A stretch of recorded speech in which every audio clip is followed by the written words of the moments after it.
Master.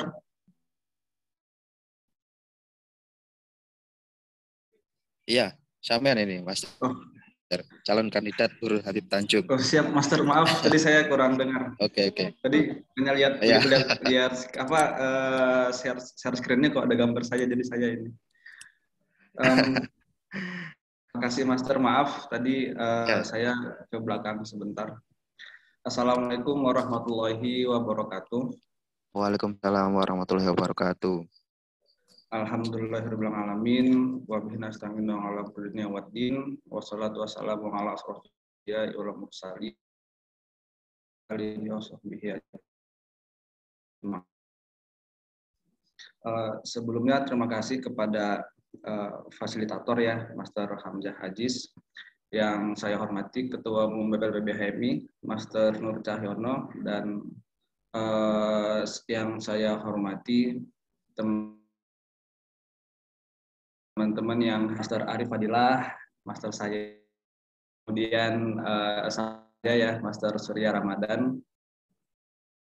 Tidak lupa yang terhormat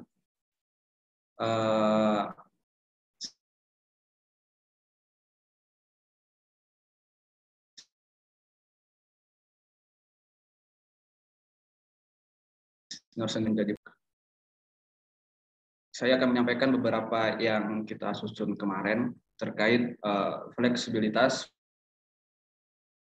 mode pembelajaran perkaderan HMI. Mungkin boleh dilanjut ininya slide-nya. Oh ya, sebelumnya perkenalkan teman-teman, saya Nurul Habib Tanjung dari cabang Kisaran Asahan, Sumatera Utara.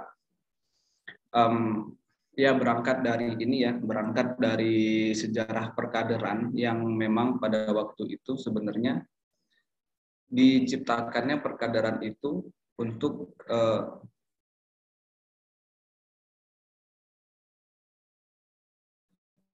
menyukai yang di kader HMI, yang mana pada saat itu kan ada perbedaan karakter, mungkin yang disebabkan oleh latar belakang masing-masing seperti itu. Ada yang dari latar belakang keluarga atau kehidupan sosial yang umum, dan ada beberapa dari mereka latar belakang oleh Islam yang dari anak pesantren.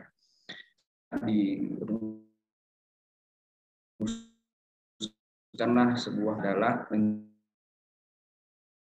menjadi ciri khas kader-kader HMI. Nah, sembari jalan, kemudian diciptakannya pedoman perkaderan, training, kemudian dari LK1, LK2, LK3 yang nggak langsung ya, yang nggak langsung jadi LK2, LK3, tapi ada beberapa perubahan kan sebelumnya.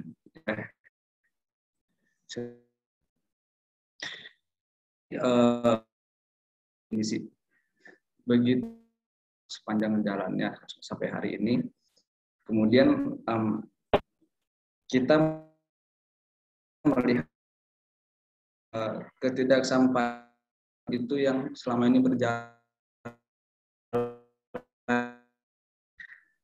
bagi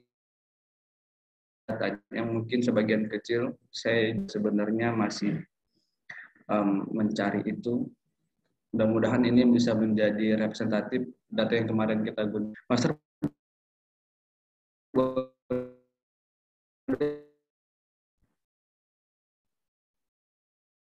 nah jadi kita mendapatkan makna itu adalah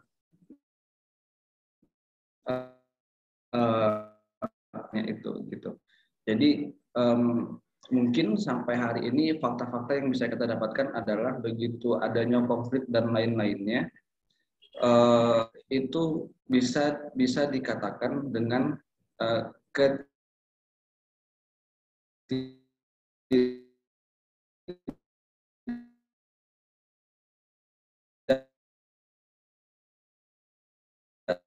memang ada hal yang sama di antara kita gitu. Artinya chemistry itu terbangun secara otomatis walaupun kita basis satu diajarkan dengan satu konsep yang sama. Secara konsep yang disusun oleh sensor data dahulu, ya saat itu dengan karya beberapa kali sampai terakhir kemarin 2005 atau terakhir kemarin, sebenarnya dari segalanya itu sudah cukup maksimal dan bagus. Mungkin nanti sama teman-teman di prodi selanjutnya atau di zaman kita nanti, mungkin ada perubahan dengan melihat kondisi yang ada sekarang. Tapi pada dasarnya adalah yang sudah disusun itu yang sudah terbaik lah menurut kita. Adalah ketika penyampaiannya atau mungkin dalam perkadarannya yang pada hari ini itu tidak tercapai dengan maksimal gitu. Nah, kan dari ada yang mungkin diwenangin yang PAPBHMI hanya perkadaran, artinya jadi sempat nyusun konsepnya itu adalah fleksibilitas model pembelajaran itu dasarnya. Jadi mudah-mudahan dengan nanti dengan adanya fleksibilitas model pembelajaran yang ada di training HMI dapat memaksimalkan tujuan akhirnya lah dari perkara yang diharapkannya adalah dari proses penyampaian itu mudah-mudahan nanti kita akan membuat satu penempatan kader setelah HMI atau sedang berHMI. Makanya hari ini adalah keterampilan. Mungkin hari nggak mungkin ya, tapi banyak hari ini kader-kader HMI yang sangat berpotensi dan itu fakta. Nyata seperti itu. Banyak kader-kader HMI yang memiliki banyak potensi dengan segala macam potensi. Tapi faktanya hari ini yang terjadi yang terjadi di beberapa kalangan yang mungkin kalangan bawah atau di cabang-cabang daerah mungkin saya juga rasakannya, banyak orang ragu ketika mempekerjakan atau ketika menggunakan tenaga kader HMI yang itu ketika untuk pekerjaan atau beberapa masalah yang itu ke konsisten gitu, ke dalam. Makanya nanti ada pembelajaran yang kita susun seperti itu. Dan ini kan karena BPL yang melaksanakan itu perkadarannya disusun untuk bagaimana sih pasca BPL itu gitu. Maksudnya setelah ber-PL ini bakal jadi apa. Sedangkan kemampuan trainer itu sudah mungkin masing-masing dari teman-teman hari ini yang ber-BPL segala macam ini ya, macam latar belakang, mungkin ada yang dari enggak semuanya orang pendidikan. Tapi mau dari latar belakang apapun itu, yang hari ini harus kita sadarin adalah kita sama-sama memiliki kemampuan untuk menjadi seorang trainer. Seperti itu. Lanjut, Master, boleh?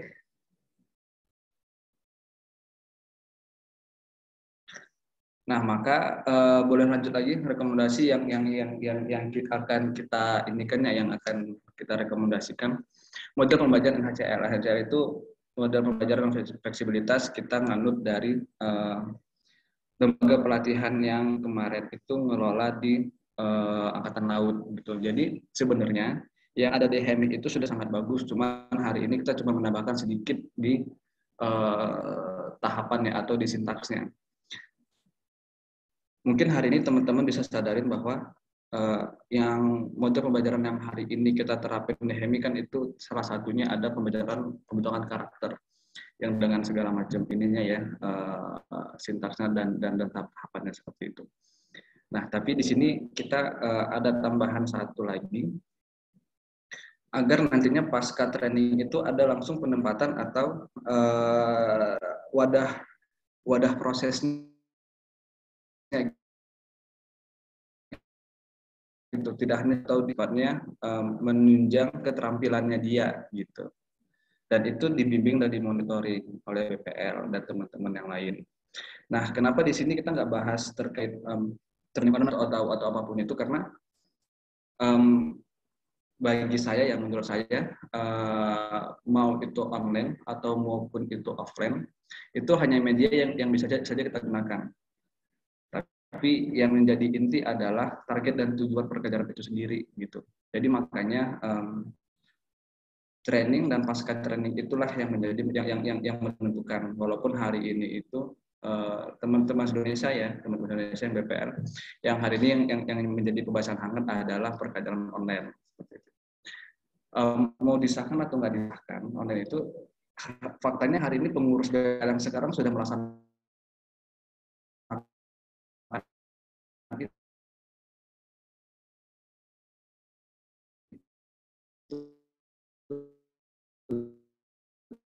gitu. Ini kan sifatnya kembali lagi dengan konsep bahwasannya media yang digunakan itu efektifnya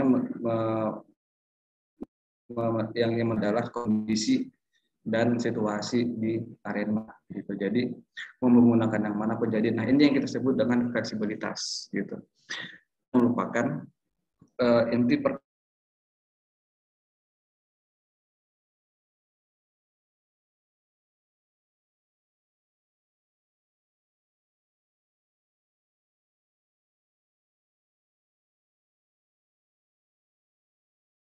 dan rekomendasinya adalah upgrade kemampuan struktur ke professional code.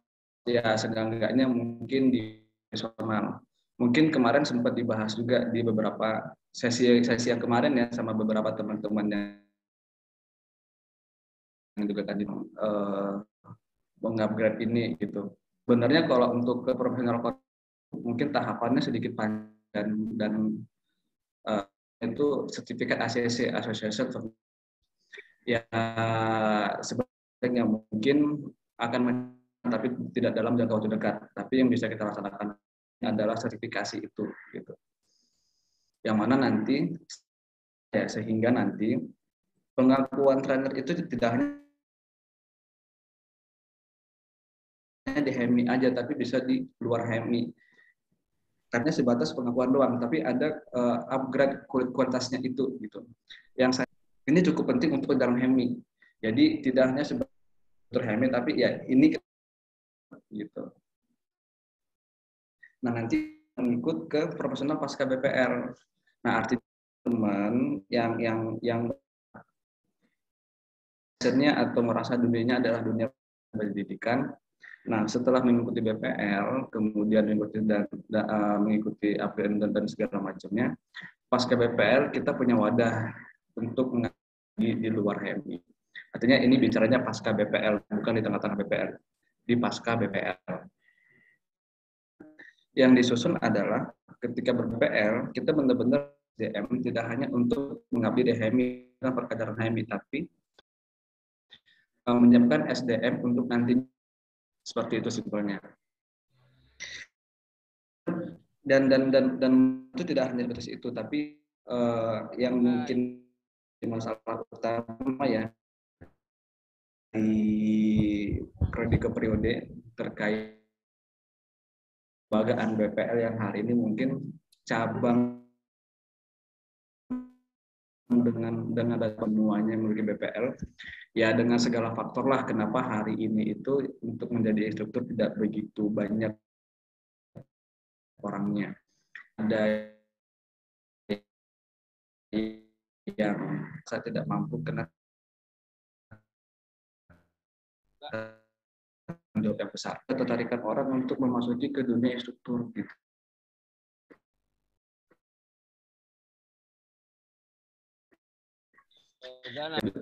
Master ada ya. Maksudnya bisa saya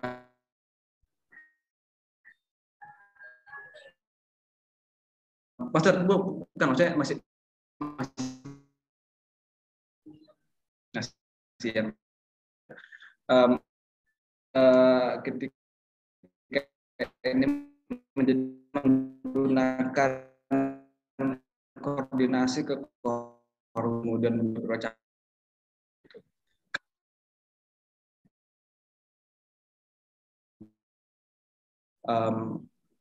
persiapan untuk teman-teman yang ada BPL untuk memasukin dan ini tawaran kita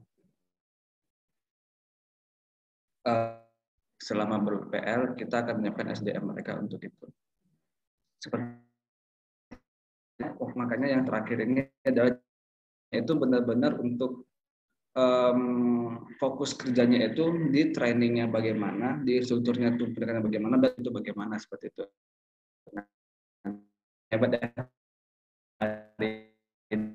ini menjadi teknik PL. Jadi konsep itu yang kita tawarkan nantinya dengan hal-hal yang bisa mungkin ya dengan terpilih atau tidak terpilihnya saya Master ya,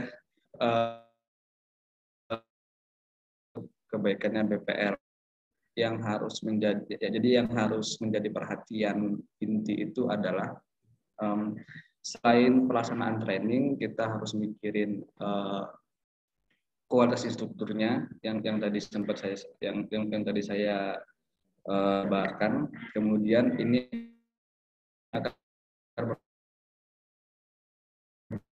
perlembagaan untuk beberapa cabang di Indonesia, hingga pada akhirnya yang kita harapkan adalah teman-teman yang hadir di Berhemi tertarik untuk masuk ke BPL sehingga kita bisa membentuk BPBPL Indonesia dengan secara penuh seperti itu.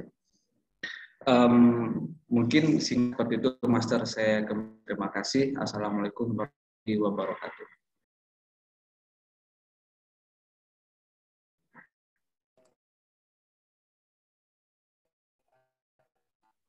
Telah disampaikan oleh Habib Tanjung.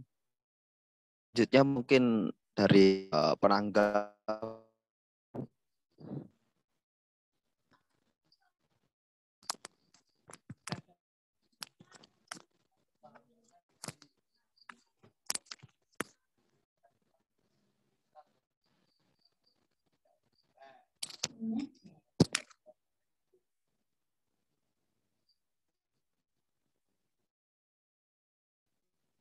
Oke, saya baik untuk ini calon kandidat selanjutnya, Master Ahmad Suryaram, disilahkan. Assalamualaikum. Bisa didengar suara saya? Bisa. Bismillahirrahmanirrahim. Assalamualaikum warahmatullahi wabarakatuh. Assalamualaikum warahmatullahi wabarakatuh. Dan saya dari BPM Cabang Ponorogo yang alhamdulillah kesempatan kali ini saya menjadi salah satu calon kandidat untuk umum BPLP BHMI periode 2023.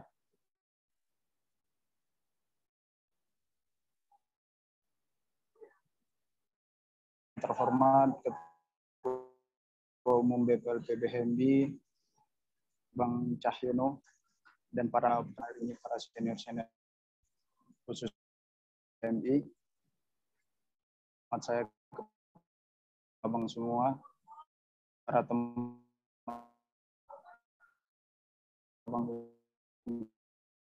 hari ini berkesempatan Zoom uji publik yang diselenggarakan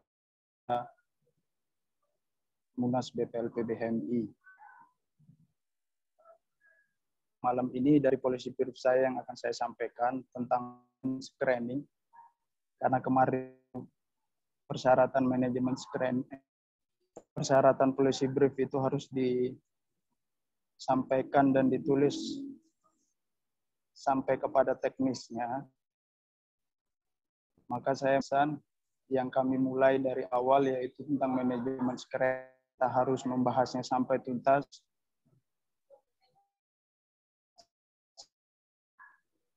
Training kita Islam ini berjalan dengan baik. Nah, dari latar permasalahan yang ada, proses training itu sebenarnya adalah cara tahu pemahaman serta dan tentang yang akan di LK2. Sehingga dalam proses screening bukan beberapa manajer agar maupun para saling atau saling tumbuk-tumbukan, hanya sekedar formalitas saja.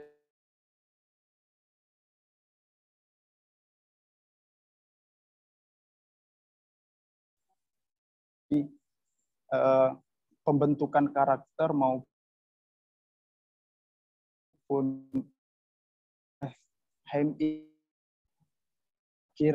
training. Screening yang tidak saya beberapa training di HMI khusus di LK2, LSC dan LK3 ada pelaan screening yang optimal. Training itu tidak dari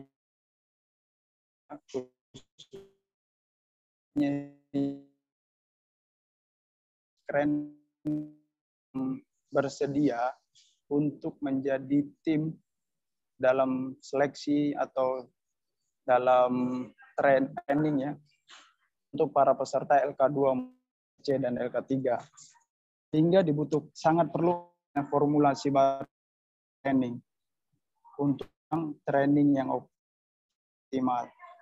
Nah, formulasi manajemen screening ini boleh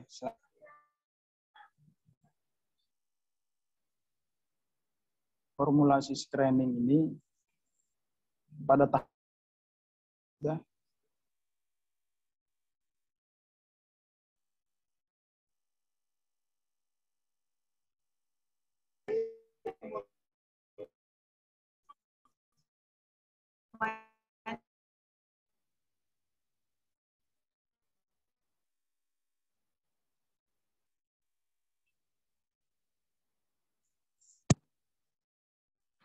formulasi manajemen screening yang ada pada pedoman perkaderan kita screening itu kan hanya sampai mengetahui, memahami apa pertanyaan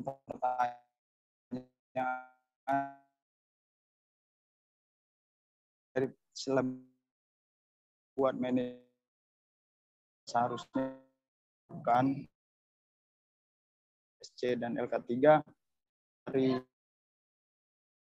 saya kasih di selanjutnya, Master Hamzah.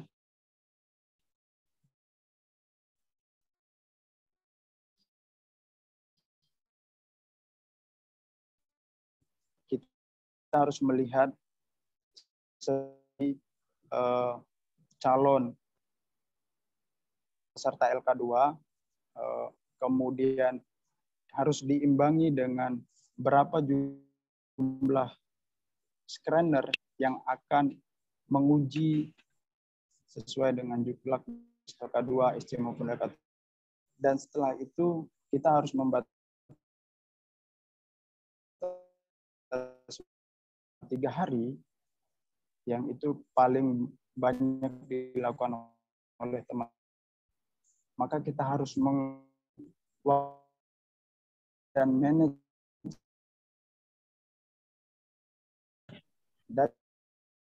dari jumlah peserta yang ada, maka berapa jumlah menguji mereka ketika dengan jumlah waktu yang memang sudah disiapkan oleh panitia, yaitu 3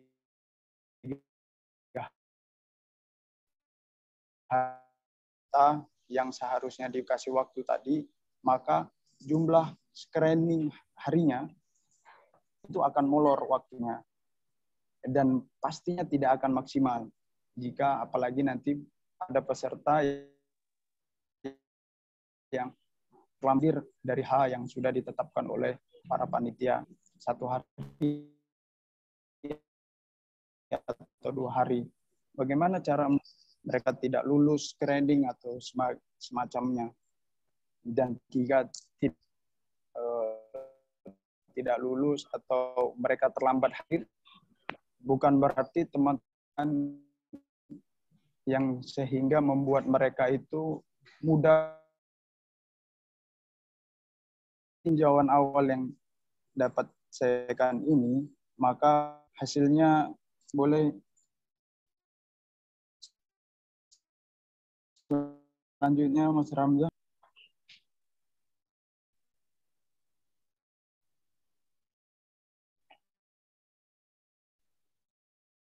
Baran saya berikan di penyampaian pada malam hari ini, yaitu kita harus menghitung berapa jumlah peserta. Jika jumlah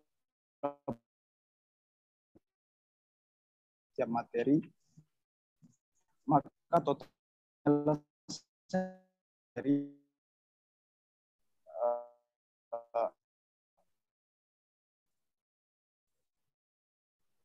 mohon maaf, satu materi, maka jika jumlah materi pendataannya, jika waktu screening itu dibutuhkan, maka dengan jumlah yang ada di pedoman keadaan yang saya tahu ada 30 pembatasan. 35 orang, maka jumlah screening yang harus ada di setiap materi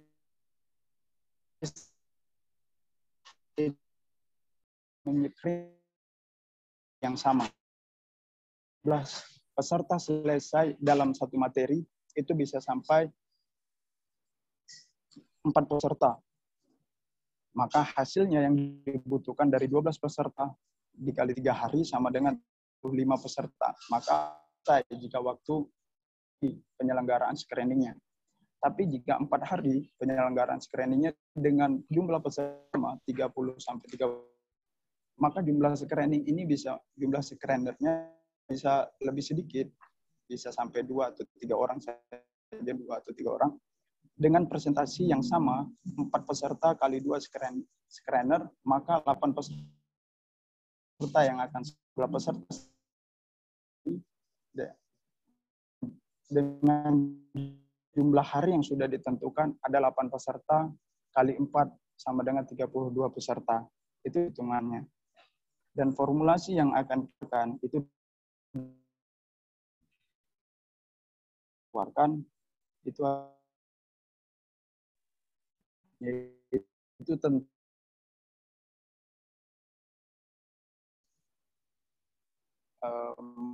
Mas Hamzah.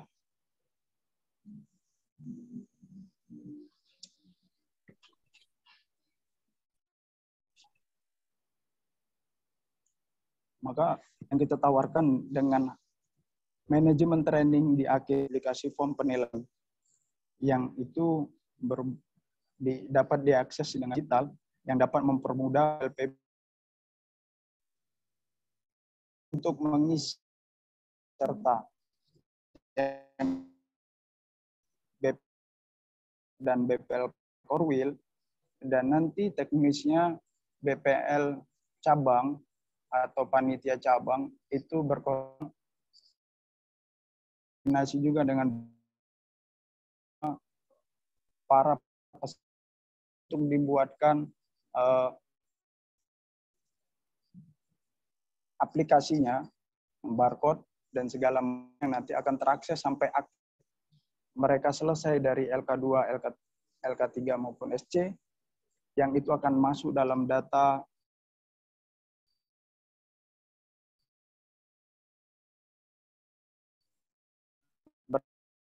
berapa news dalam screening maupun nanti dalam dunia trainingnya.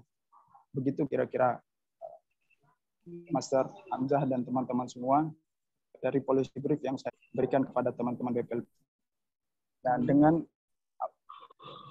screening yang saya sampaikan di brief, saya untuk mengaplikasikan selanjutnya penjawab di media training dan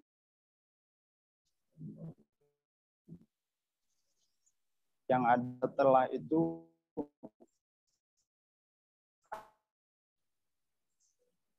terima kasih Master Hamzah. Ini kan tentang bagaimana policy brief saya.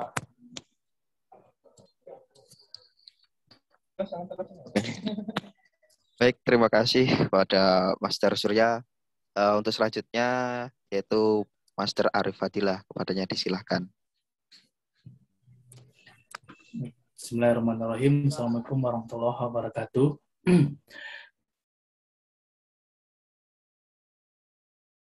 Alhamdulillah, wassalatu wassalamu ala asyrofil anbiya'i wal mursalin wa ala alihi washabbihi rasulillah ya jamaah.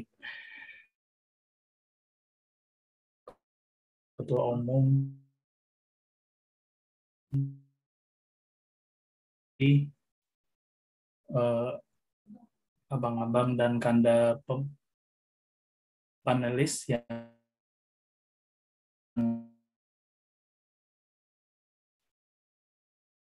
kawan-kawan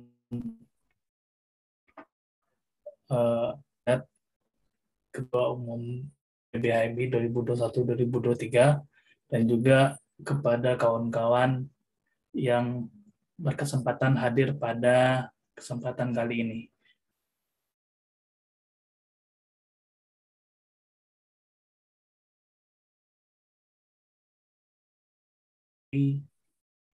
HMI Cabang Bukit Tinggi.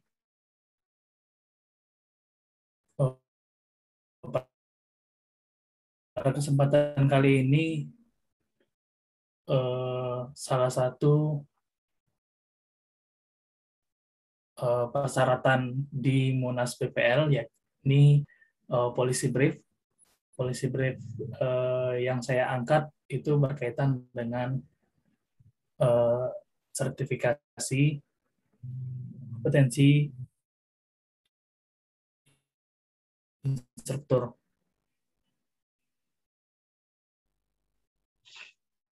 Mungkin untuk slide-nya mungkin bisa izin share.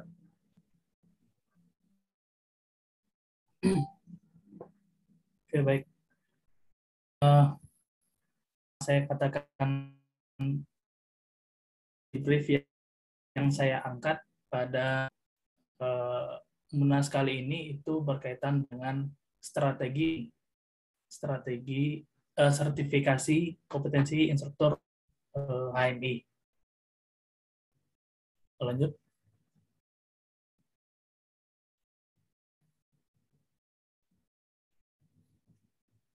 Sebelumnya mungkin saya dengan quotes dari Presiden Barack Obama itu berkaitan dengan masa depan. Kata Obama itu masa depan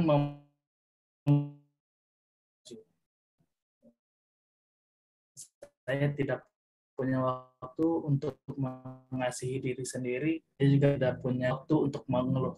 Saya teruskan. Bagi saya quotes yang saya ambil berkaitan dengan masa depan karena kita hari ini akan menghadapi bagaimana memberi penghargaan pada kita itu tergantung diri kita hari ini. Kalau kata Nabi itu hari ini akan mencerminkan masa depan. Seperti itu. Oke.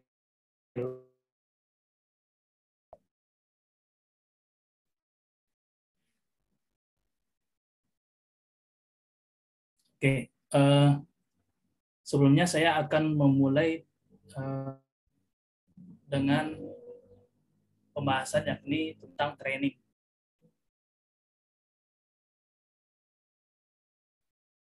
Sebenarnya kita kehidupan itu sehingga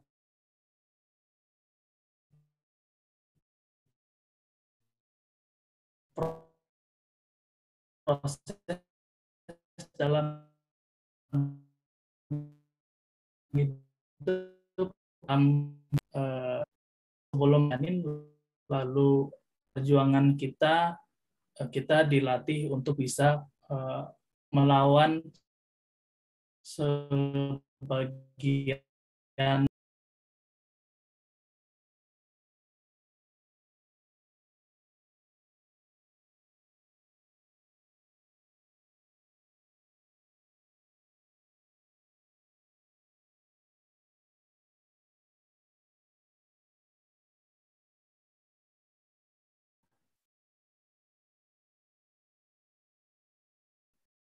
ataukah kita akan tersisih nantinya. Salah satu hasil dari pelatihan kita selama menjadi janin itu adalah menjadi bayi, dan juga ketika menjadi bayi kita pembelajaran yang sesungguhnya di muka bumi. Kita mendapatkan berbagai macam pembelajaran dan pelatihan, mulai dari pendidikan formal dan juga pendidikan non formal, hingga kita menjadi dewasa, dan juga kita dilatih kembali pada fase dewasa, dan akhir dari pelatihan hidup kita itu ketika kita telah meninggal dunia. Jauh sebelumnya, mungkin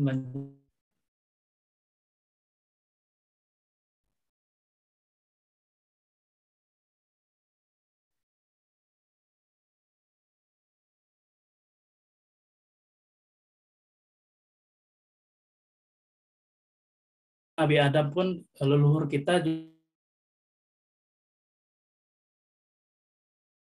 juga mengalami manusia, dan ketika manusia dilatih dan juga ditraining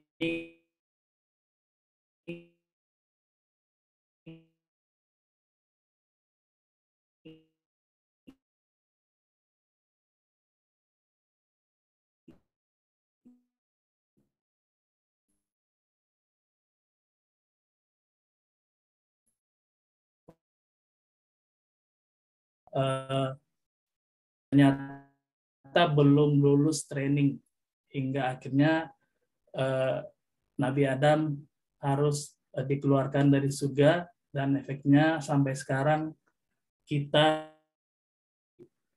Nabi Adam itu hidup sekarang di muka bumi. Oke, mungkin lanjut untuk slide selanjutnya, dan juga yang terakhir, yang slide 7 aja, Mas Ar.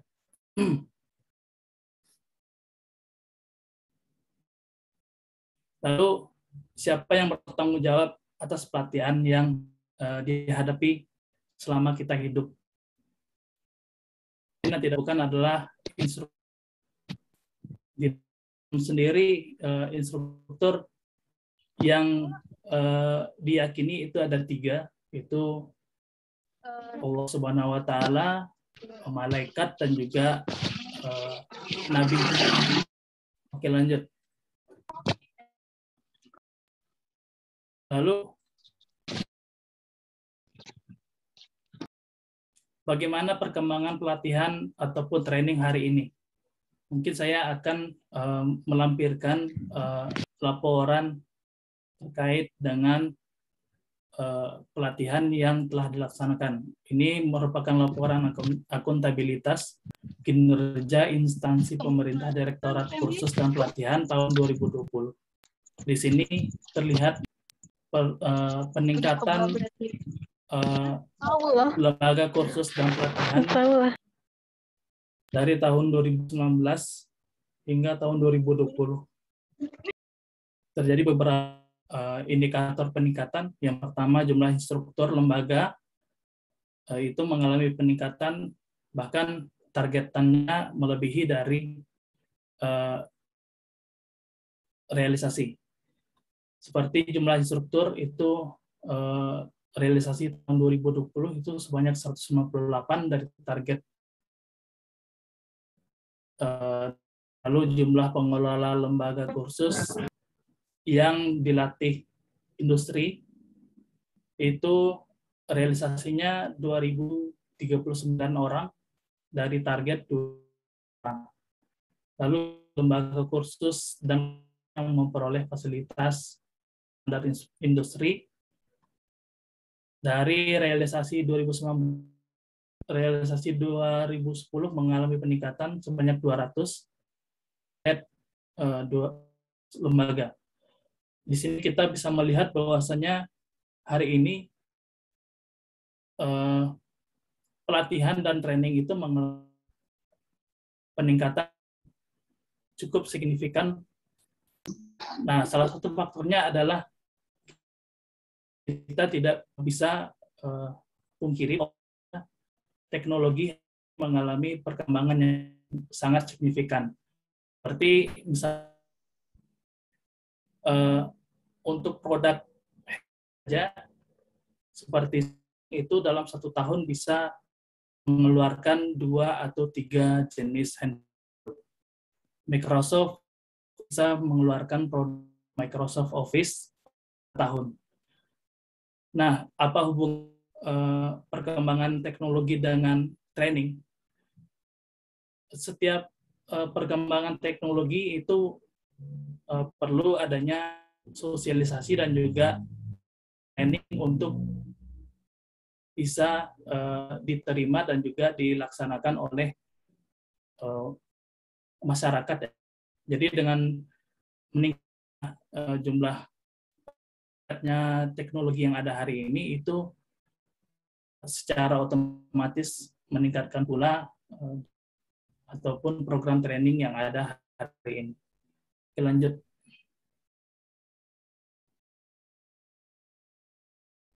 Lalu bagaimana dengan peran instruktur HMI terkait perkembangan training hari ini? Lanjut. Peran instruktur HMI hari ini sudah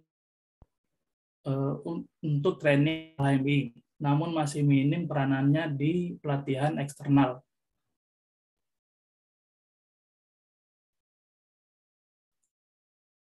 Sebenarnya kita memiliki peluang besar. Kenapa demikian? Karena pertama kita memiliki pengelolaan training. ini kita telah dapatkan selama pelatihan di senior course yang telah dilaksanakan di himpunan mahasiswa. Itu juga kita mempunyai pengalaman dalam training ataupun instruktur yang telah di training di HMI itu punya jam terbang yang cukup baik dan juga cukup banyak di training yang ada di HMI. Lalu di training HMI sendiri memiliki sistem pelatihan yang baik. Ini jumlah cabang dan juga jumlah tiap tahun itu mengalami peningkatan secara cukup signifikan. Oke, lanjut.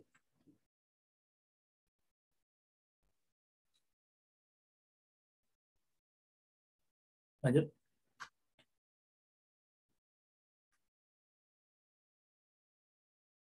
Nah, lalu kendala kita, kenapa kita tidak bisa, kenapa kita hari ini minim pengalaman di eksternal HMI. Yang pertama itu kita memiliki tenaga instruktur yang tersertifikasi, yang jumlahnya sangat minim saya pikir. Yang tersertifikasi bukan hanya di internal HMI, jadi berkecimpung di training eksternal HMI, kita harus punya legalitas, salah satu dengan punya sertifikasi kompetensi insinyur yang diterbitkan oleh lembaga resmi di bawah naungan BNSP. Lalu juga kendalanya kita karena kekurangan yang minim sertifikasi, berdampak juga dengan minimnya kerjasama antara lembaga sertifikasi nasional dengan PPL HMI dalam training-training di luar HMI. Oke, lanjut. Lalu solusinya seperti apa? Solusinya itu adalah Badan Nasional Sertifikasi Profesi. Apa itu Badan Nasional Sertifikasi Profesi? Badan Nasional Sertifikasi Profesi atau BNSP adalah lembaga independen yang dibentuk oleh pemerintah dengan tujuan untuk menjamin mutu kompetensi pada seluruh sektor bidang profesi di Indonesia. Lalu keuntungan sertifikasi kompetensi instruktur itu seperti apa sih yang menjadi keuntungan? Yang pertama, dengan kita memiliki sertifikasi kompetensi instruktur, kita punya legalitas secara nasional. Nah, ketika kita punya legalitas secara nasional, kesempatan untuk ikut serta dalam pengelolaan training di luar HMI. Selain itu juga dengan sertifikasi nasional, kita memiliki pengetahuan terbaru dan terupdate. Ini sangat berguna untuk training, khususnya training di internal HMI. Apalagi hari ini kita kondisi di mana pola pentrainingan hari ini mengalami perubahan, sehingga dengan adanya kita ikut dalam pelatihan sertifikasi, kita punya pola-pola training terbaru dari para instruktur yang telah memiliki jam terbang dan juga kemampuan di tingkat nasional seperti itu. Dan juga dengan sertifikasi yang kita ikuti, itu juga memotivasi kader HMI untuk bisa ikut dalam ranah instruktur dan training, baik itu di HMI ataupun di eksternal HMI.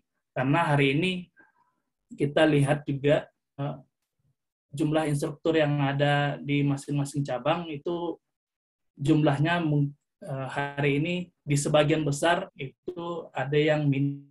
Jadi dengan adanya program ini, diharapkan juga bisa memberi kader HMI untuk bisa memilih ranah perkaderan ataupun ranah instruktur untuk proses kawan-kawan HMI.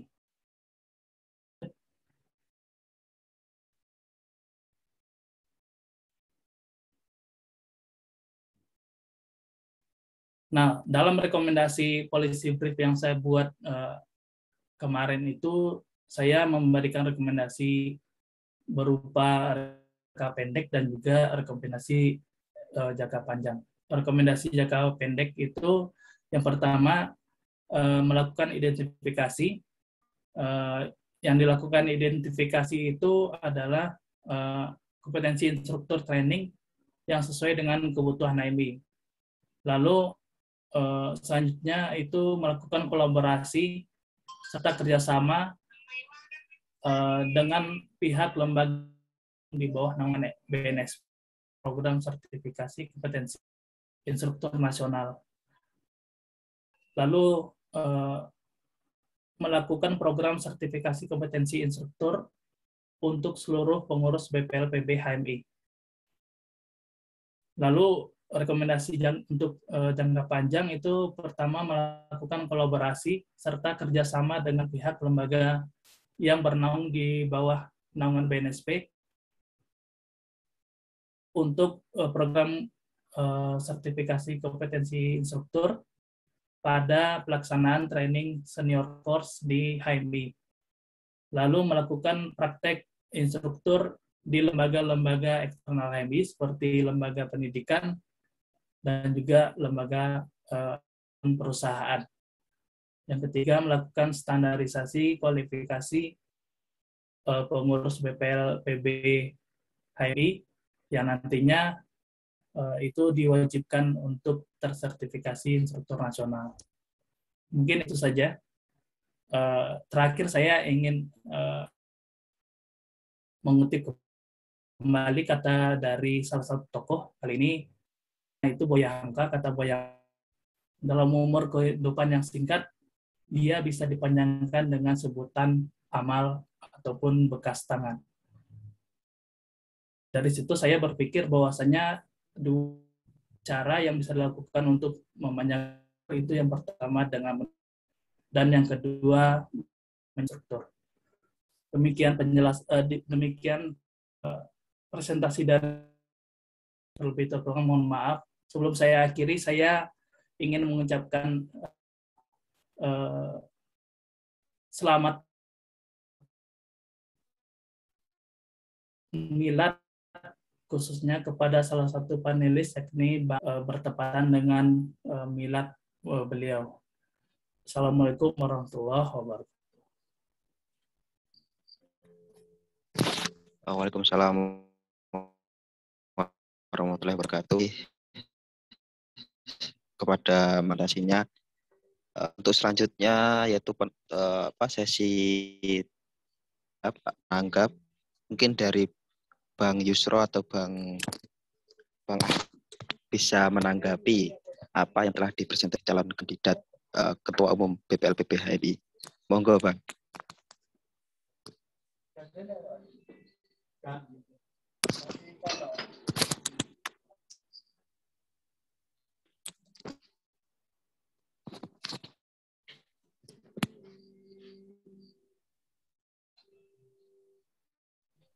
Bang Yusro dulu ya, Bang Yusro. Bang Yusro dulu, oke. Tes suara. Mungkin dengeran nggak suara saya? kan Bang, kedengaran.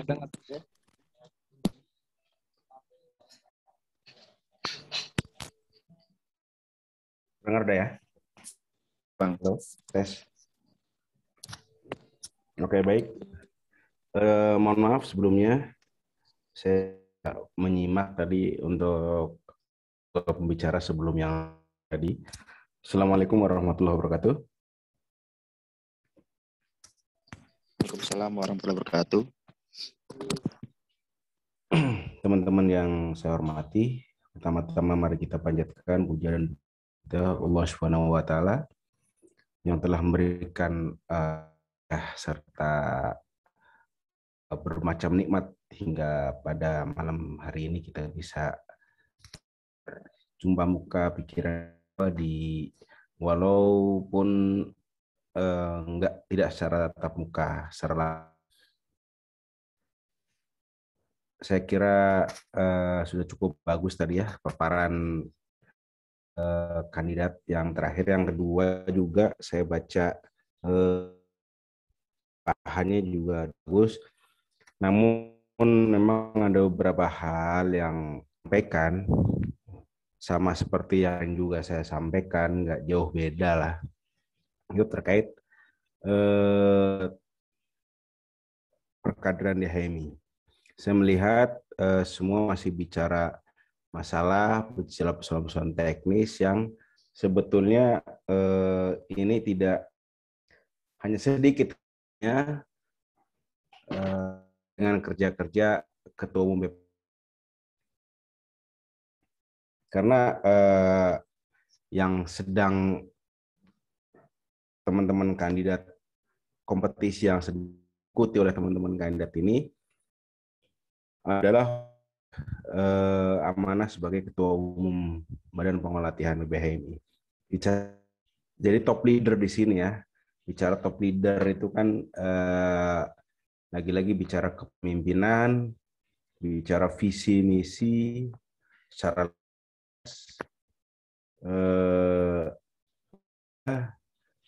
berbicara terkait distribusi kewenangan. Nah, dari semua hal itu, saya melihat teman-teman masih belum menyentuh secara substansi itu ke sana. Saya kira ini yang perlu digarisbawahi oleh teman-teman kandidat di sini. Contoh terakhir yang tadi dipaparkan oleh saudara siapa tadi yang terakhir? Halo? Arif Fadilah. Ya, Arif Fadilah, Master. Arif Fadilah. Fadilah ini pengurus PBHMI, BPL ya? Halo? Iya, Bang. Di BPL PBHMI atau di cabang atau di mana? Di BPL PBHMI, Bang. Oh, dulu cabang mana? Cabang Bukit Tinggi, Bang. Oke, cabang Bukit Tinggi. Terkait dengan BNSP ya, sertifikasi itu bagus memang. Cuman arah kita tuh bukan ke sana, ya kan? Jadi teman-teman harus perlu ketahui bahwa arah kita ke sana. Contoh misalkan saya ini punya sertifikat nasional masalah training ya, saya punya sertifikat internasional, tapi nggak bisa juga kita secara ber-HMI ketika saya jadi ketua umum BPL tuh arahnya bukan itu. Memang sih untuk beberapa training-training praktis perlu seperti itu. Cuman training-training di HMI ini kekhususan. Yang menguasai adalah metodologi yang terbaru misalnya atau pola training saat ini yang sedang pengolahannya seperti apa, manajemen apa, seperti itu. Kalau bicara BNP ya hanya sertifikasi aja, teman-teman tuh udah semua udah bisa disertifikasi sebagai seorang training. Secara khusus ketika bicara BPL BHMI, kekhususan teman-teman adalah bagaimana mengelola training HMI, internal HMI ini sesuai dengan pedoman perkaderan. Ini yang paling penting. Dan selama ini dalam prakteknya kebanyakan di komisariat ya, pun komisariat itu seperti itu masih belum merujuk pada pedoman perkaderan, hanya sebagian saja yang dirujuk.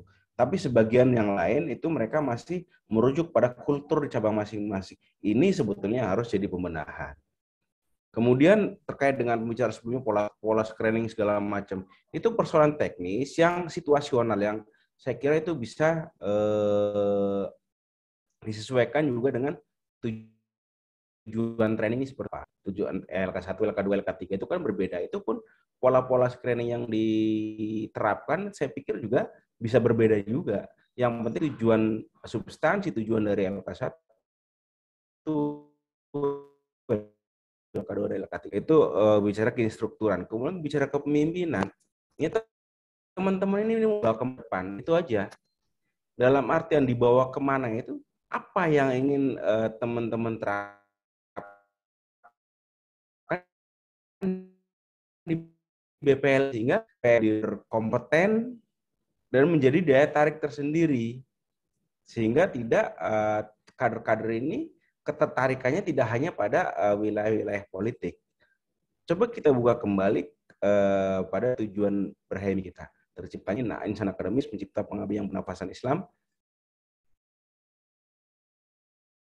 Kalau kita bedah itu lagi ya, kemudian juga kualitas 5 insan, maka kita akan bisa mendapatkan gambaran yang harus teman-teman BPL kan, dan koordinasinya dengan seperti apa, siapa aja yang terlibat. Harus betul-betul teman-teman pahami output daripada training di HMI itu sesuai dengan yang diharapkan oleh, saya kira itu. Ini yang harus, sekali lagi, yang harus difokuskan oleh teman-teman kandidat.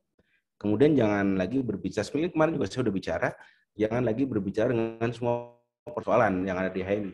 Persoalan itu sangat banyak sekali. Cukup kita inventarisir dalam hati kita, tapi cara solusinya seperti apa? Aplikatif di lapangan itu seperti apa? Karena nanti ini bisa dirumuskan oleh ketua umum ini, sehingga ketika dia menjadi ketua umum, dia tahu apa yang harus dilakukan, dan kemudian dia bisa diaplikasikan pada level yang di bawahnya, di cabang, kan begitu. Kalau Batko ini kan sama seperti Korkom ya, dia tidak punya, dia hanya, Batko itu kepanjangan tangan PPHMI, dia punya garis koordinasi, dia tidak punya garis kewenangan. Begitu juga dengan Korkom. Ini yang harus teman-teman pikirkan ke depan, sehingga tidak lagi bicara-bicara yang terlalu lama. Yang kedua, tidak bicara masalah-masalah yang ada di HMI. Kalau teman-teman mau bikin masalah-masalah HMI, itu lebih baik teman-teman bikin buku saja, gitu ya kan. Nanti di situ kan bisa jelas. Saya kira itu yang bisa saya sampaikan. Sekali lagi saya minta teman-teman kandidat fokus kepada BPL. Mau di mana, mau kemana BPL ini, mau seperti apa ke depan. Itu jangan lagi bicara-bicara teknis seperti itu, karena nanti perdebatannya jadi panjang. Saya bisa mengkuliti semua sampai pagi kalau bicara seperti ini. Itu saja mungkin tambahan dari teman-teman yang lain. Mohon maaf apabila banyak salah. Billahi taufiq wal hidayah. Assalamualaikum warahmatullahi wabarakatuh. Waalaikumsalam warahmatullahi wabarakatuh. Terima kasih Bang atas sampaiannya. Mungkin bisa dari penanggap selanjutnya, yaitu Bang Ahlan. Monggo Bang. Ya. Assalamualaikum warahmatullahi wabarakatuh. Waalaikumsalam warahmatullahi wabarakatuh. Mohon maaf juga karena saya juga tidak mengikuti awal ya. Saya cuma bisa membaca dari tulisan grup ya. Mungkin kita sambil diskusi nantinya ya. Ini season yang kedua. Yang kemarin saya cuma hanya berpesan aja kepada teman-teman kandidat. Untuk yang malam ini mungkin kita akan lebih bisa diskusi, yang mungkin waktunya masih agak lumayan lama. Jadi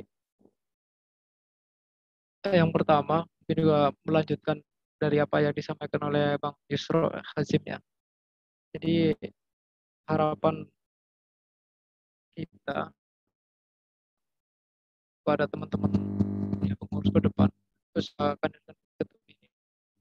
Jadi sampai nanti forum munas itu seperti satu itu. Yang kedua, siapapun yang jadi, teman-teman yang instruktur yang ikut dalam kontestasi nanti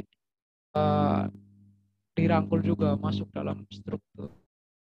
Kenapa begitu? Karena kalau nggak begitu, instruktur ini sangat minim ya. Bagi teman-teman yang minimal sudah mengantongi sekitar berapa, 11 atau 12 orang. LK3 juga sudah standar, sudah SC dan sebagainya. sebagai instruktur nanti udah bisa lah untuk menjadi benteng utama perkaderan DPL khususnya, karena kita ini sangat minim instruktur yang sudah S3, instruktur pengalaman di pengelolaan training. Jadi teman-teman yang ikut kontestasi ke depan mas nanti tetap masuk dalam struktur nanti, jangan berpikir di mana ya kalau di BP. Saya kira selagi kita masih mau meluangkan waktu, saya kira banyak manfaatnya ya. Berikutnya bagi teman-teman bakal calon ketua PPL ini, saya berharap selalu menjaga kultur perkaderan yang untuk dari awal periode pertama PPL sampai sekarang. Artinya sampai ada keterputusan. Sekali kan kita juga agak bingung juga kalau berubah. Tentunya yang baik-baik aja ya, jangan hal-hal yang tidak baik. Kalau kayak kemarin dibilang sama Maulana, ada satu hal yang memang masih misterius sampai sekarang. Yang saya juga merasakan. Kenapa masih setiap periode itu Sekutu pernah aktif dan nggak pernah stay di Jakarta. Itu dari periode pertama sampai sekarang kayaknya. Jadi ke depan harapan kami minimal lah Sekum sama ketua-ketua bidang itu jadi organisasi. Kemudian baru diefektifkan di teman-teman korwilnya. Nah, beberapa ini korwil sudah semakin banyak. Kira tinggal diefektifkan sehingga BPLPB ini nanti hanya ringan dan memuskan hal-hal yang memang harus dibuat ya, memperbaiki training ke depan. Oke, berikutnya saya pukul rata aja, nanti silakan teman-teman dijawab ya.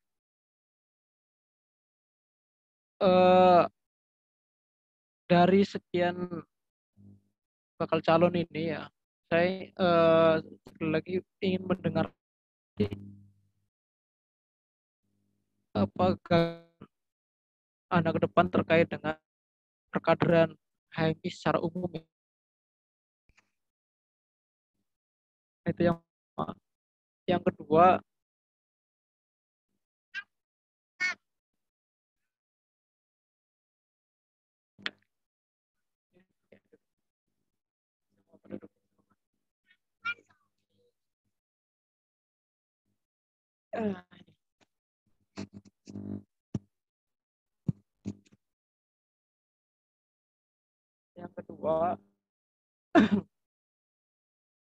terkait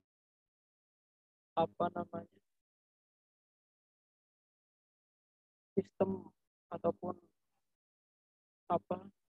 pedomannya. Harapan kami bahwa pedoman perkaderan itu pakai tahun. Yang ini sudah hampir berapa berarti? 6 tahun kayak 6 tahun. Jadi tinggal 4 tahun lagi paling tidak punya kerja besar ya, bagaimana kemudian merumuskan kembali. Oleh karena itu kerja-kerja seperti yang dikerjakan teman-teman untuk merumuskan kembali perkaderan, bilangnya katanya era digital ya. Ketika membuat pedoman perkaderan itu akan sedikit banyak berubah dengan pola-pola lama. Mungkin itu saja pertanyaan saya dua itu. Silakan dijawab. Mungkin kita nanti ada feedback-nya. Moderator.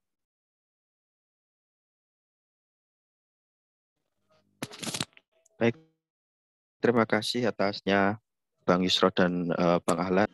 Ada beberapa pertanyaan tadi telah dilontarkan oleh Bang Ahlan dari para kandidat, langsung dijawab seperti dari Master Arif Hadi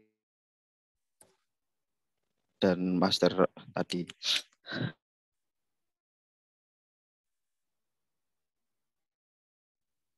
Mungkin kandidat bisa menambah pertanyaan-pertanyaan yang telah dilontarkan.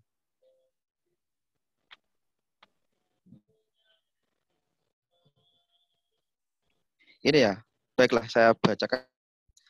Yang pertama itu, apa paket kebijakan yang saudara akan lakukan bila mana terpilih, strategi pelaksanaannya. Kedua, bagaimana saudara memposisikan BPL para lembaga HMI lainnya, PB, Bakornas, Gohati, dan cabang. Setujukah saudara tentang pelatihan yang dimiliki oleh BPL saat ini? Keempat, bagaimana seharusnya pendekatan dan model training di masa pandemi ini dan bagaimana praktis implementasinya. Seperti itu pertanyaan dan pelanggap.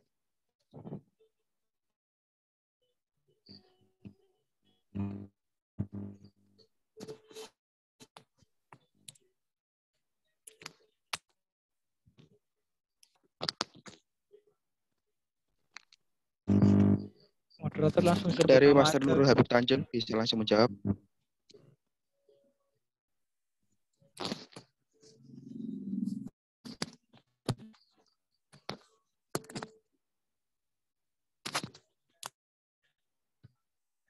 Halo, para. Baiklah, mungkin untuk menanggapi pertama yaitu Master Nurul mungkin bisa menjawab dari pertanyaan-pertanyaan tadi.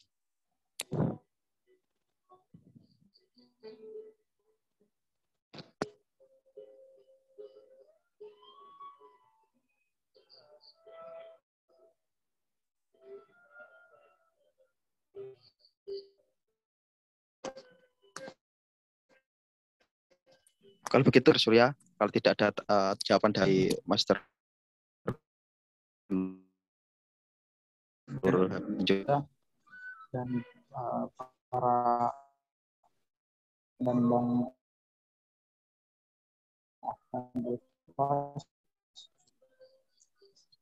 dan saya mau menjawab dari pertanyaan Bang Ahlan tadi. Jadi ketua umum BPLPB HMI, apa yang akan dilakukan itu dari visi misi saya. Yang pertama itu ada digitalisasi media training. Jadi dalam dunia training kita mau mencoba untuk berpindah kepada dunia digital yang dimana dalam pengelolaan dalam satu training itu semua mencangkup dalam dunia digital, seperti bagaimana penilaian, CV materi, kemudian bagaimana dalam pengelolaan di dalam trainingnya, itu kita berpindah kepada digital, Mas. Dan bagaimana dalam penilaiannya itu kita harus membuat sama sistemnya di Microsoft SL yang dia tersistem langsung kepada teman-teman di BPL cabang maupun di BPL Korwil, sehingga datanya masuk langsung ke dalam BPL PB HMI. Dan yang kedua, mengoptimalkan sumber daya instruktur yang dimana nanti akan ada training menunjang tentang kapasitas Master of Training, khususnya di sini ada pengoptimalan sumber daya ini, dia kepada para training koordinatornya yang dia bisa pengelolaan training yang training mempunyai gambaran bagaimana dia mengelola training dalam satu training di LK2 C. Nah, gambar beberapa training bisa membuka pelaannya. Sehingga apa yang dicapai dari training HMI bisa terwujud di setiap tingkatannya. Nah, yang ketiga itu tentang data yang dimana seberapa struktur yang ada di Indonesia, khusus gambaran. Misalnya di Jabodetabek ada beberapa cabang yang belum punya BPL, kita dengan big data itu, dan mana cabang yang belum banyak instrukturnya, kita bisa menunjang dari kapasitasnya maupun kuantitasnya itu dari, sehingga apa yang dikerjakan oleh BPLPB maupun Korwil sebagai bantunya yang ada di provinsi maupun di Batko itu bisa membantu kerja-kerja yang tidak ada tadi di cabang maupun yang di cabang, sehingga tidak ada ketimpangan antara dengan cabang yang lainnya tentang kemudiannya, sehingga semua yang cabang instrukturnya itu memiliki kapasitas yang sama, setidaknya materi-materi yang ada di HMI. Kalau yang di luar itu adalah pengetahuan yang ada di setiap individu, kita tidak bisa sama ratakan. Tetapi kalau dalam soal pengetahuan yang ada di HMI bisa menyamakan, mana itu ditunjang oleh training-training yang membantu mereka, yang mereka paham dan sama satu frekuensi tentang pemahaman mereka terhadap satu materi di HMI. Ketika ada peserta yang mengikuti LK2 maupun LK3, dia ingin di cabang A, B, C, D, itu tidak ada lagi, oh saya pengen belajar di cabang ini, mereka fokus dalam materi ini. Tapi karena ada instruktur yang mempunyai kapasitas sama, mereka tidak akan ada lagi mempunyai pertimbangan-pertimbangan seperti itu. Training itu sama, kapnya, pengelolanya, dan akhir dari training itu juga sama, hasilnya seperti apa. Nah, dibantu oleh para training yang tadi mempunyai, yang dibantu dan diikuti, hingga apa yang ada di training ini bagaimana ke depan tadi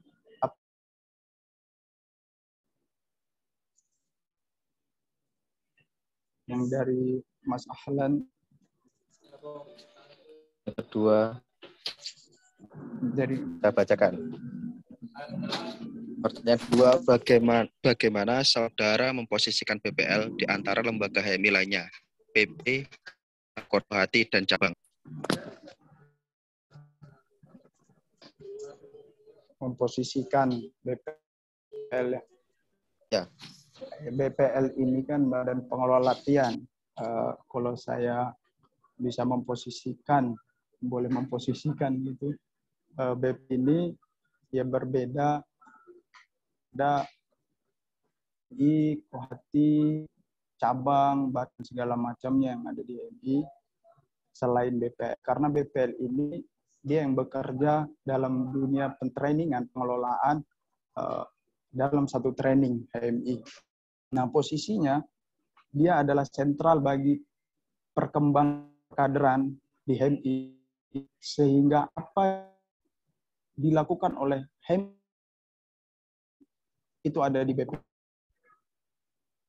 Di pasca BPL harus menjadi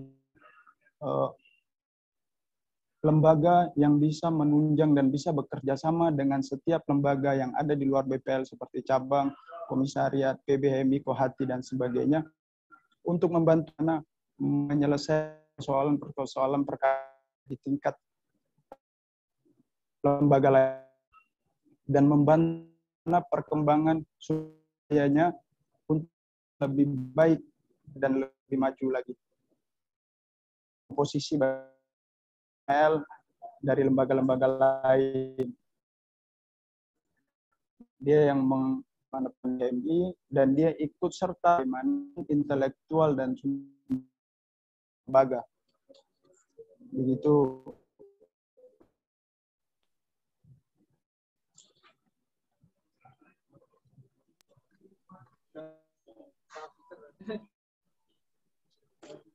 pertanyaan ketiga yaitu setujukah saudara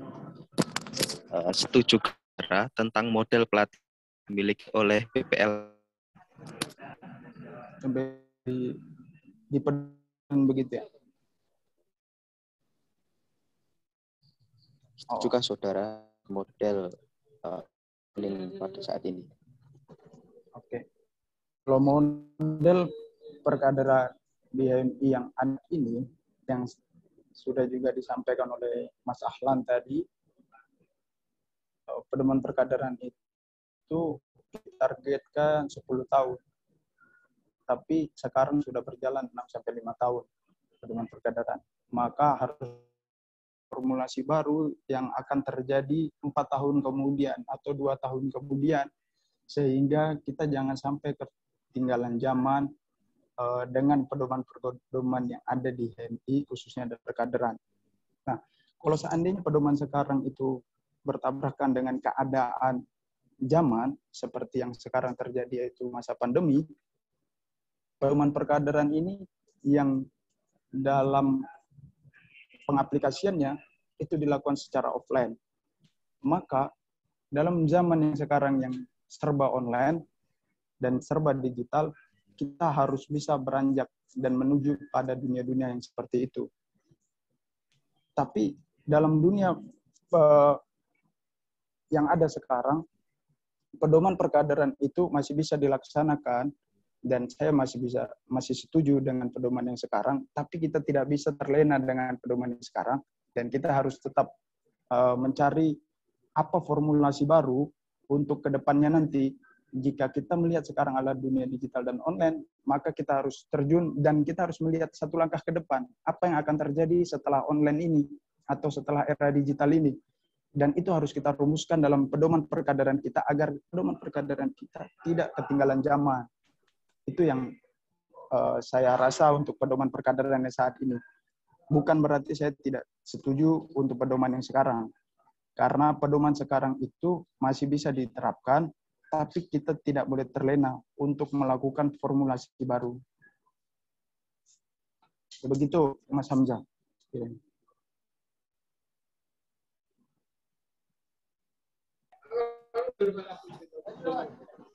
Baik, untuk pertanyaan terakhir,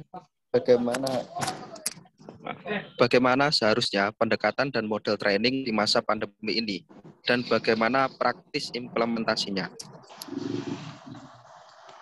Formulasi dalam proses pandemi ini, ada beberapa cabang yang dia tidak bisa melakukan training secara online.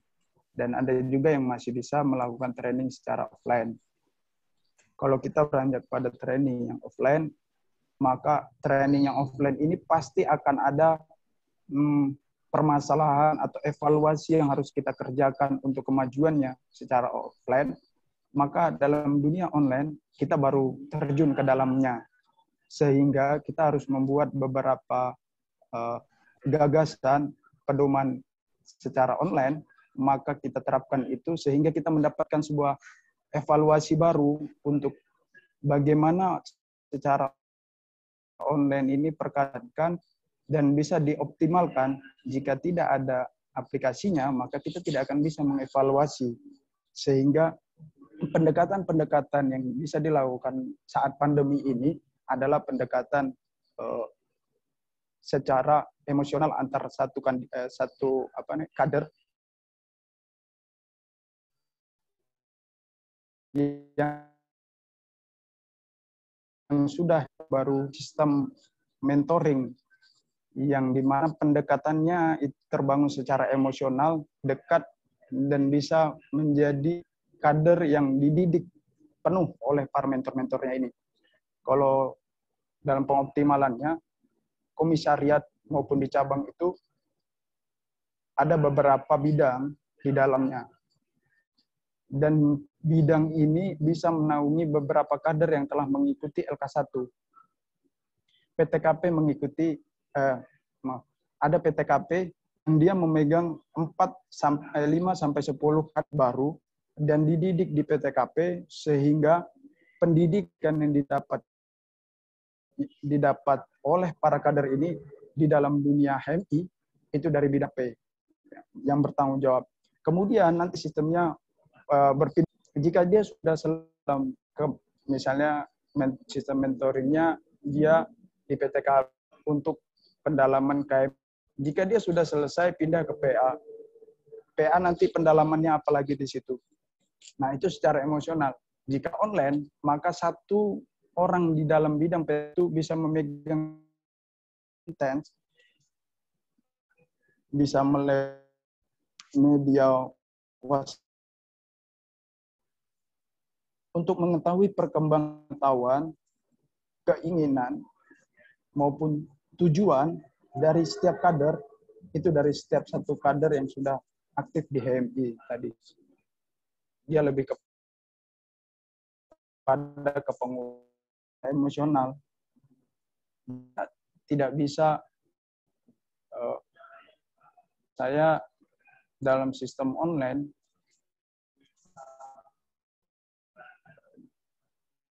ada yang mereka tadi saya bilang di awal, ada yang bisa menggunakan training online di cabangnya, dan ada juga yang bisa menggunakan training offline.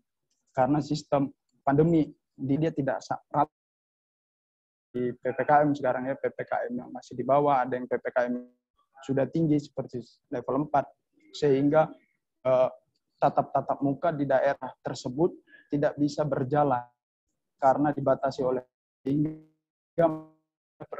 jika ingin berjalan maka harus dilakukan formulasi baru, yaitu training tadi. Masih offline dan pendekatan yang optimal tadi ya mentoring untuk perkaderan. Karena ini akan menunjang mereka selain LK1, LK2 dan itu kadang bukan follow up yang harusnya dilakukan seperti follow up dan upgrading. Ke jenjang training selanjutnya itu belum harus mendapatkan pendalaman atau pendampingan dari sebelum dia berangkat. Nah, ini adalah pendekatan yang harus dilakukan secara emosional. Kita nggak bisa secara keorganisasian dilibatkan dengan penanganan individu. Begitu sekiranya, Mas Hamzah, jawaban dari saya. Itu jawaban pertanyaan yang terakhir tadi ya. Baik, terima kasih jawaban-jawaban dari Master Surya. Terima kasih. Tanggapan dari Mas Arfadilah. Baik, terima kasih. Ya, sudah saya share di chat. Ya.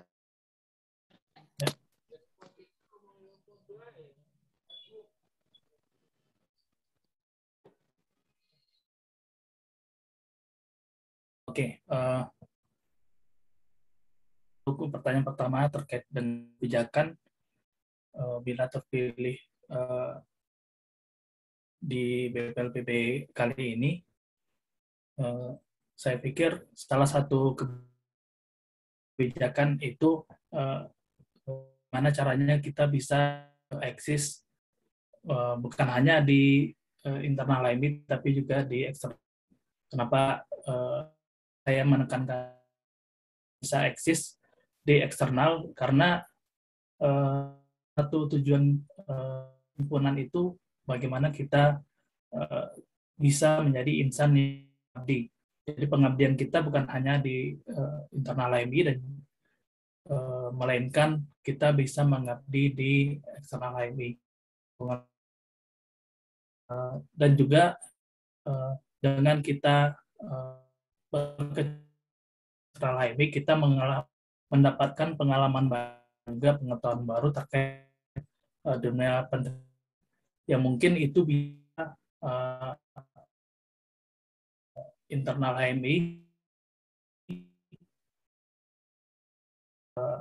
pentrainingan yang ada di internal HMI ketika kita ikut di pentrainingan di luar HMI seperti itu.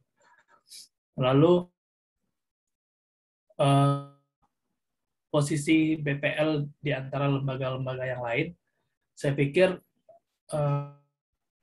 awal BPL itu ada dimaksud untuk terus ke bidang pelatihan atau pengelolaan training yang ada di HMI.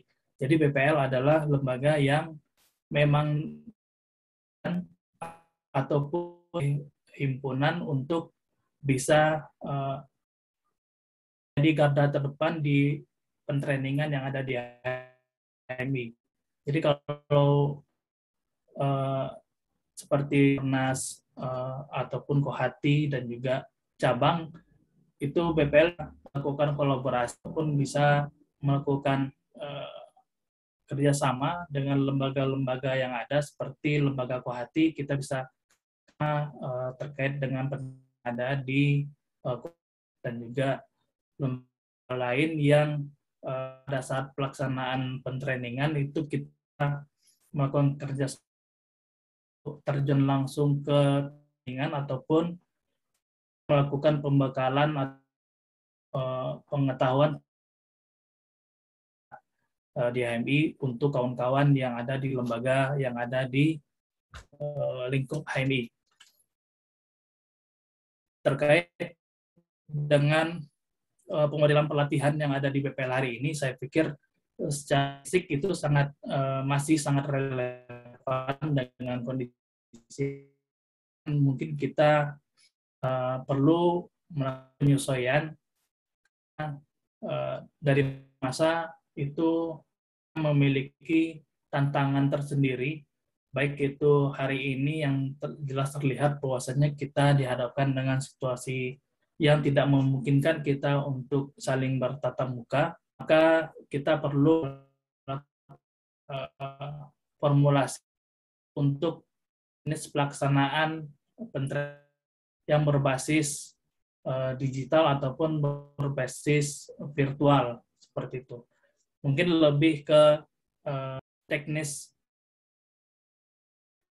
pelaksanaan. Kalau untuk basic pelatihan itu saya pikir hari ini masih relevan ini. Lalu pendekatan model training masa pandemi dan praktis implementasinya. Jadi untuk pelaksanaan di masa pandemi, seperti yang kita ketahui bahwasanya di masa pandemi itu kita mengalami kesulitan untuk training telah dilaksanakan karena kita kasih ruang untuk bertatap muka. Jadi pendekatannya kita mengoptimalkan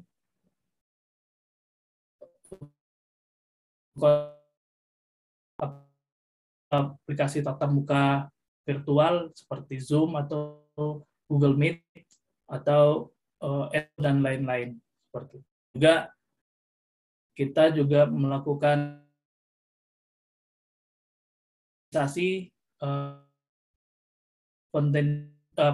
konten digital seperti YouTube ataupun konten yang untuk bisa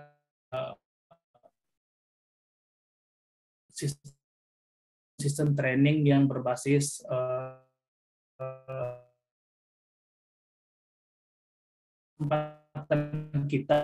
kemampuan kita dalam penilaian digital dan juga ada di aplikasi seperti Google Classroom ataupun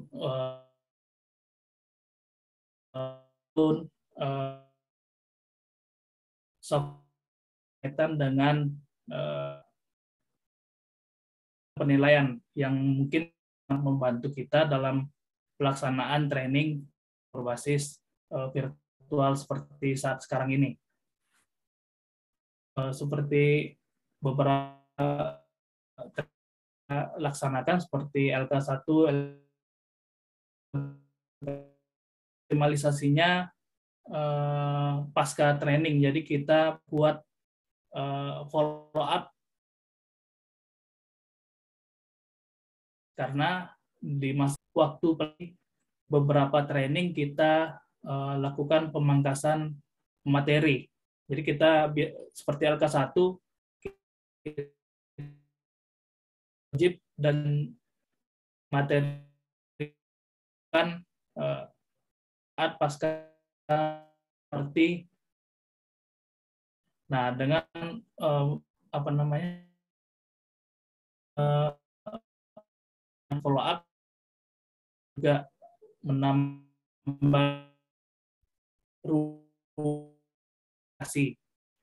Karena kalau untuk di offline yang biasa kita ikuti training itu karena materinya sudah lengkap ya, biasanya kalau di training biasanya sudah habis di aja. Jadi itu jarang karena materi yang dapatkan di training. Padahal follow up bukan hanya untuk memperdalam, tetapi juga meningkatkan hubungan sesama keadaan dari saya serahkan ke moderator.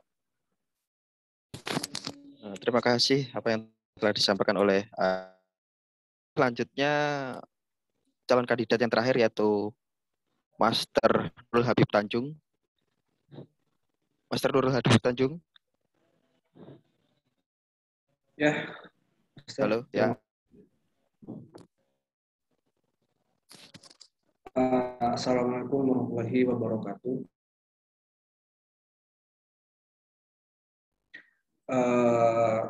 Pertanyaan pertama ya Bang ya, paket kebijakan yang akan dilakukan jika terpilih serta bagaimana strategi pelaksanaannya.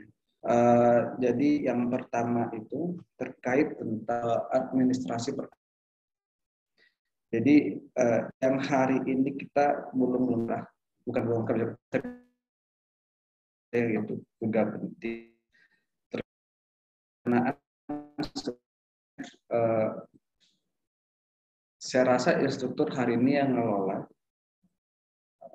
membuat rancangan atau seperti macamnya RPP atau sindikat untuk SC itu hanya dibuat hanya sekedar hanya dibuat ketika kita gitu isi doang, tapi ketika dalam training itu belum ada. Artinya ini akan digalakkan dan menjadi sebuah aturan untuk kita sebelum pengolahan. Artinya di situ tersusun menggunakan metode apa dan model apa sehingga ini akan buah database besar kita untuk menjadi bank metode pendidikan seperti itu. Jadi modalnya adalah terkait metode dan seperti itu. Kemudian tadi saya sebenarnya ada singgung terkait sertifikasi instruktur. Sebenarnya sertifikasi ini dipersiapkan pasca BPL. Artinya ketika ber-BPL kita benar-benar menyiapkan untuk benar-benar menjadi seorang trainer. Tadi seperti saya singgung bagi teman-teman yang ada di BPL yang misalnya atau ini adalah di dunia trainer. Jadi artinya BPL kita benar-benar ada kesempatan untuk ada berkegiatan dalam dunia training. Ini akan menjadi salah satu menjawab mungkin PR pengurus ya dari zaman ke zaman gitu Bang ya, terkait BPL yang hari ini masih sangat kurang di Indonesia. Artinya masih banyak BPL cabang yang belum ada. Sebenarnya tadi waktu pas di presentasi Bang saya sempat singgung terkait ini. Bahwasannya untuk menarik teman-teman yang berhemi hari ini untuk menjadi instruktur, karena kita benar-benar harus meningkatkan kuantitas walaupun juga seperti kuantitas sudah ditingkatkan. Mungkin dengan membuat BPL itu lebih menarik lagi, artinya ada adanya harapan atau adanya sebuah rancangan mereka untuk pasca BPL walaupun dengan latar belakangnya masing-masing dan bukan pendidikan. Jadi kesempatan untuk terjun ke dunia profesional pasca BPL-nya itu lebih ada ketika mereka ber-BPL.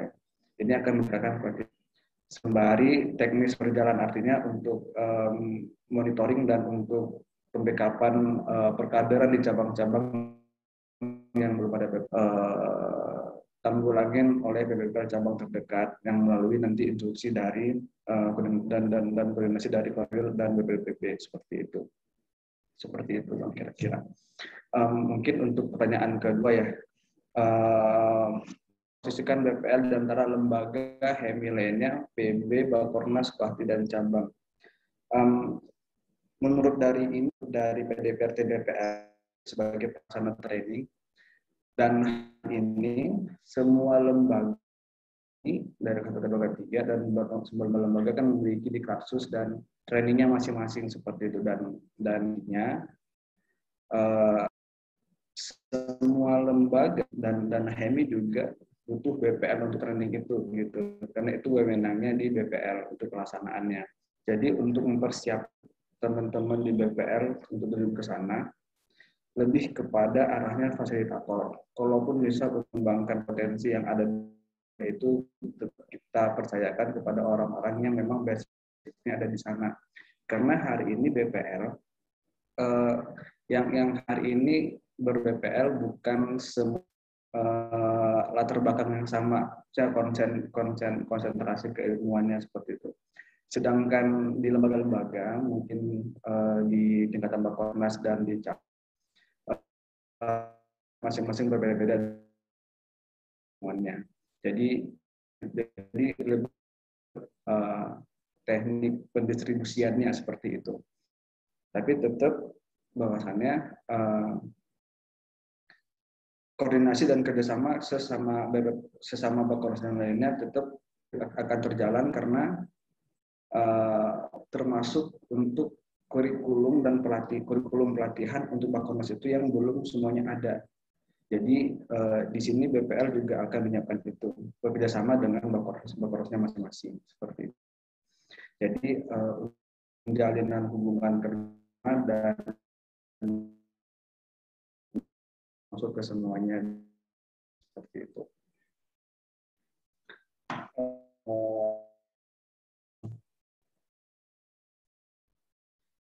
Ketiga, setujukah tentang model pelatihan yang dimiliki oleh BPL saat ini?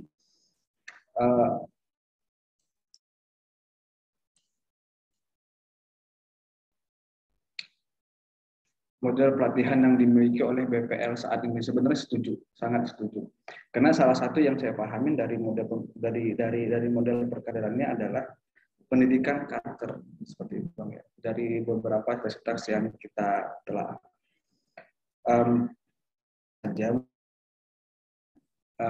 tidak hanya karakter akan kita kembangkan, tapi kemampuan keterampilan. Artinya dari model pembelajaran itu sendiri bisa lebih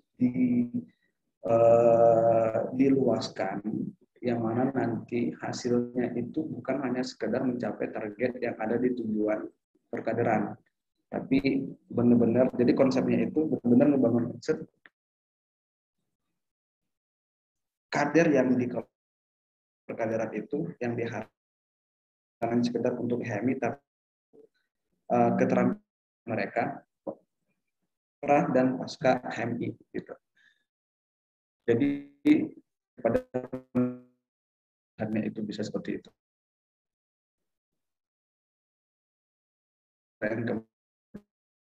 Dan model training di masa pandemi ini dan bagaimana implementasinya. Sebenarnya tidak ada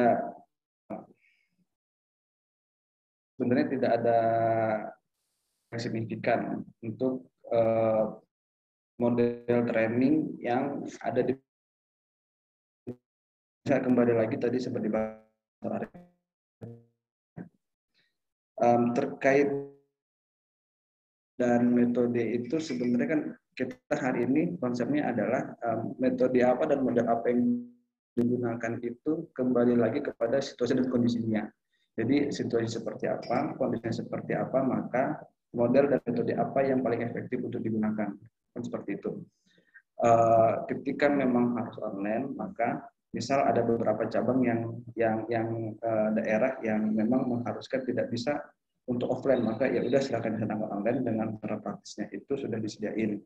Yang hari ini juga sudah dilaksanakan. Paling tinggal tambahannya adalah hari ini BPL itu sebuah platform khusus untuk pelaksanaan, untuk pemantauan kita yang BB, kemudian penaannya di bawah, pemantauannya dan segala macamnya, kita butuh platform itu sehingga nanti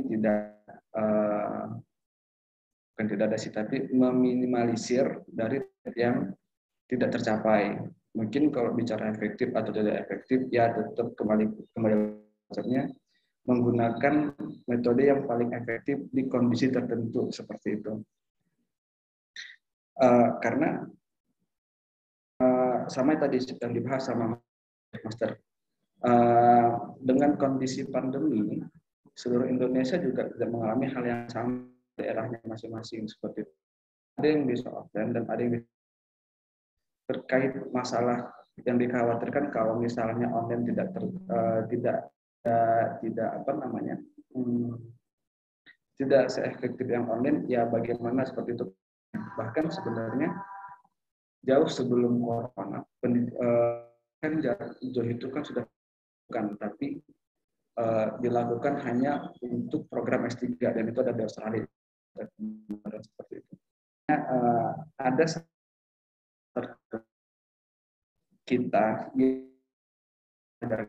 jauh butuh kedewasaan dan butuh mutualisme antara seperti itu. Jadi praktisnya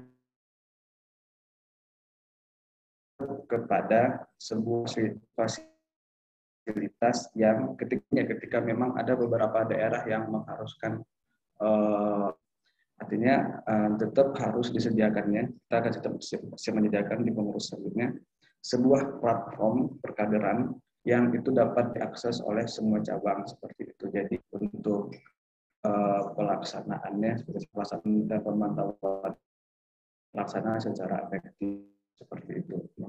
Mungkin itu saja Master Hamzah, saya kembalikan. Terima kasih. Assalamualaikum warahmatullahi wabarakatuh.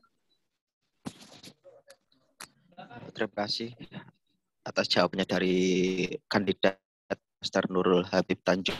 Selanjutnya dari para penanggap, bisa dari Bang Yusro atau Bang Ahlan. Monggo Bang.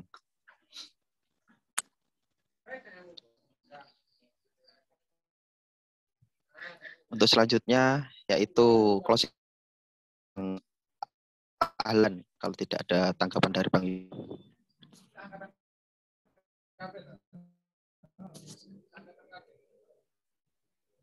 Monggo Bang Ahlan.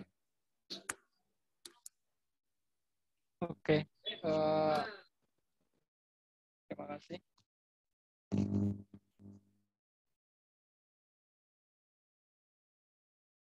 Ini Bang Yusro apa saya dulu nih?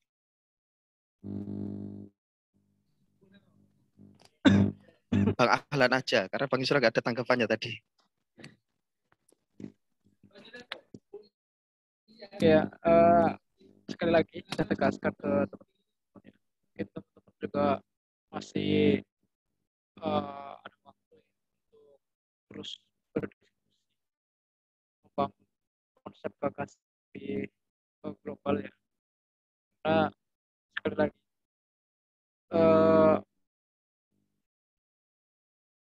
pimpinan apa namanya BPL ataupun pimpinan di BPL itu dengan apa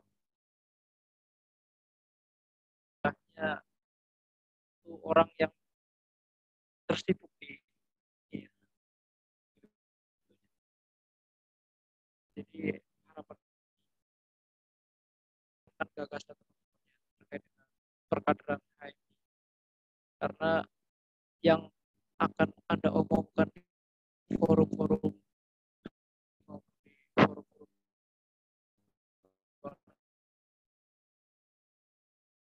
dari perkaderan HMI berharap jangan sampai kemudian tadi di Ya seperti yang dibilang Bang Yusrod di awal tadi ya, jangan terlalu banyak bicarakan persoalan teknis eh, karena kalau berbicara itu nggak akan ada selesainya. Kita, saya berharap teman-teman bagaimana sih konsep kader HMI ke depan, itu saja. Karena kita ya,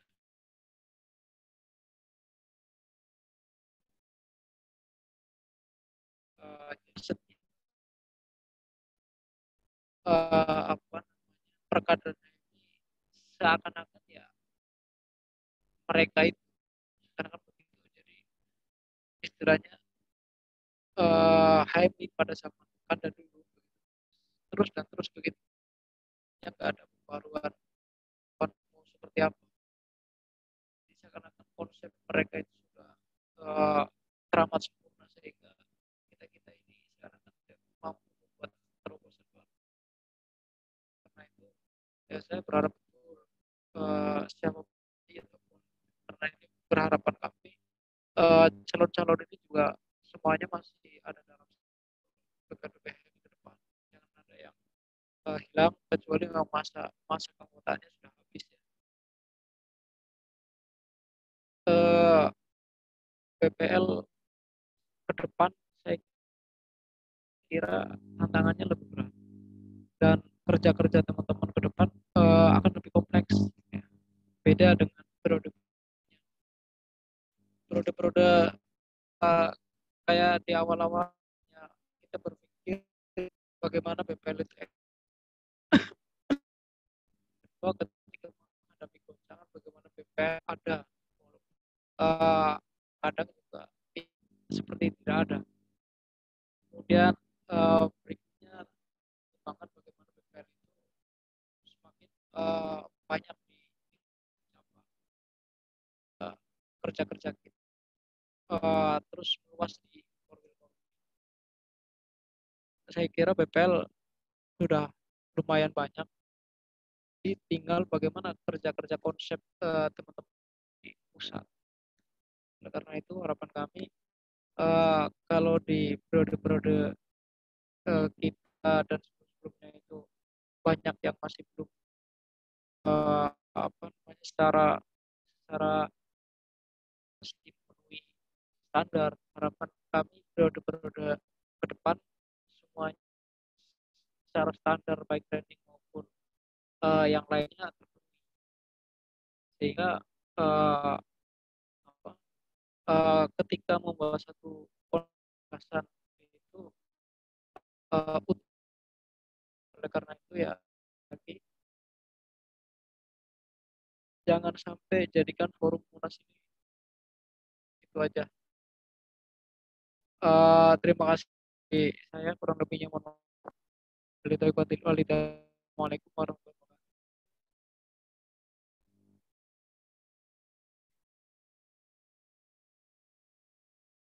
Waalaikumsalam warahmatullahi wabarakatuh. Terima kasih Bang Ahlan atas tanggapannya dan juga closing statement. Mungkin Ketua Umum PPL PP HMI untuk closing statement PPL PP Mas Nur Cahyono. Terima kasih Mas Hamzah. Terima kasih juga kepada Bang Yusro dan Bang Ahlan yang telah meluangkan waktunya Bang untuk hadir di tengah-tengah kita semua. Di sini sebenarnya kalau saya sih hanya memberikan informasi aja kepada teman-teman calon kandidat Ketua Umum PPL HMI dan teman-teman yang hadir di forum ini. Insya Allah setelah tahapan ini kita akan memasuki tahapan selanjutnya, yakni pembekalan untuk para kandidat Ketua Umum BPL PB HMI yang insya Allah akan dilaksanakan pada Jumat sampai minggu depan di Jakarta. Cuma untuk tempat nanti akan kami informasikan lebih lanjut. Dan selain itu, kami juga ingin menginformasikan, insya Allah pelaksanaan Munas akan dilaksanakan pada tanggal 24 sampai 26 September di Musi Banyu Asin. Mungkin itu Mas Hamzah, kalau misalkan dari saya kembalikan kepada Mas Hamzah. Terima kasih Mas.